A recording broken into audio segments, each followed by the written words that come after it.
passer le bois pour les manches. Directement, là, pareil, à sécher. Donc là-dessous, il y a du tamarinier, il y a de bois noir. Là-bas, c'est du jacquier. Ben, le bois, soit quand les gens ça supprime un pied de bois de cas, ils disent moi, bah écoute, viens tirer, ou ils s'y intéressent à moi, et puis voilà.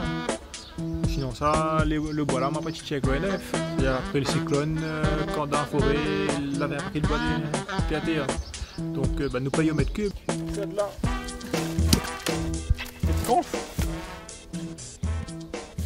Moi, coutelier forgeron. Moi, c'est le seul coutelier forgeron de l'île.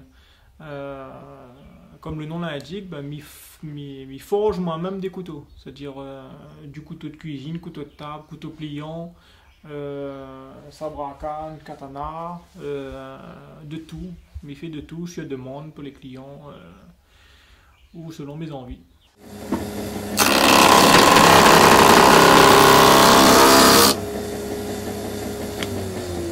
Là, ben, mis cette tiède de lamelles dans du platane. Donc là, ben, mi regarde les veines de bois comment il est. C'est-à-dire là, mi métaille propre au rabot d'égo. Comme ça, mi voit comment il est le bois lui-même.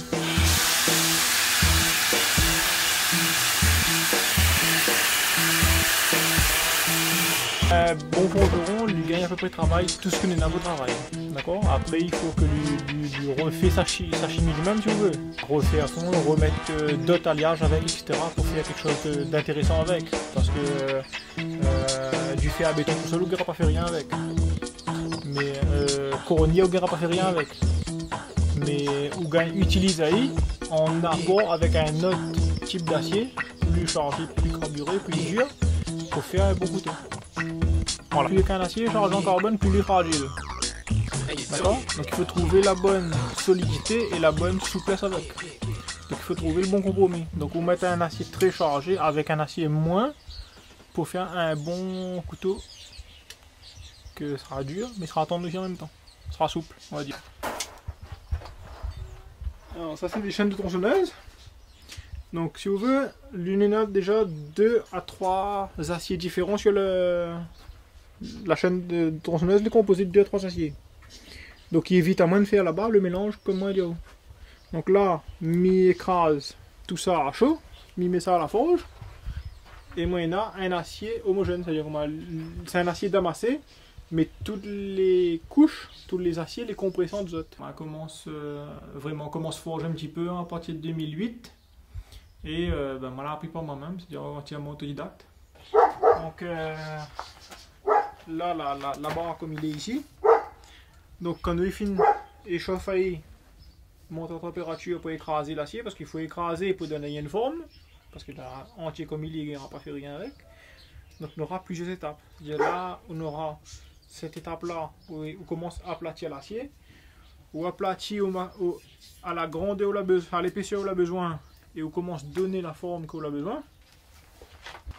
C'est un glaive, comment on commence, il y a 3 ans de ça pour moi, on n'a pas encore le temps de finir. Il saute d'une lame comme ça même. Donc là la forme est quasiment en fait. Il reste encore de travail des jupes à faire. Mais voilà ce qu'il peut donner après.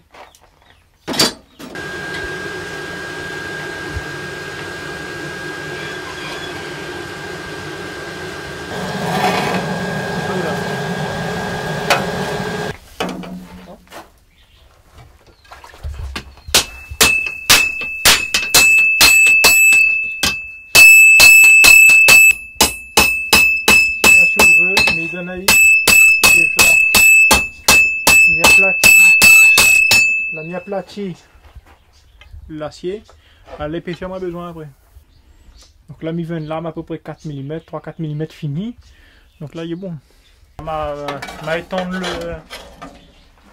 toute la lame après.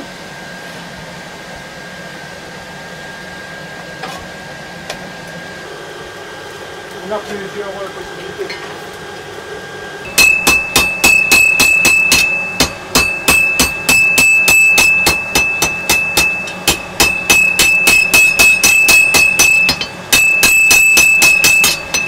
On essaye de faire forger directement plusieurs couteaux pour sortir un ébauche pour plusieurs couteaux. Après ça, un autre jour, c'est la finition Enfin, l'avancement, je suis plus coûteux. Chaque jour, me dit où c'est un état différent. Voilà. Déjà, vous ne gagnez pas craser parce que après, sinon, vous faites fichu dans l'acier lui-même. Et une température à ne pas descendre en dessous pour travailler. Quand vous sortez de la forge, les grains d'atomes, si vous voulez, la grossit. Donc quand il grossit, lui devient mou. Plus le grain est gros, plus il est mou. Le but de la trempe, si vous voulez, c'est de monter l'acier à une certaine température. C'est pour ça qu'il faut connaître les différents stades des différents aciers pour connaître quel acier vous travaille, quelle température, etc. On a des aciers là où on va trempe à 800 degrés, on a des aciers où on va trempe à 830, à 850, on a 1030, 1050. Différents aciers, on a différentes trempes.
And you don't.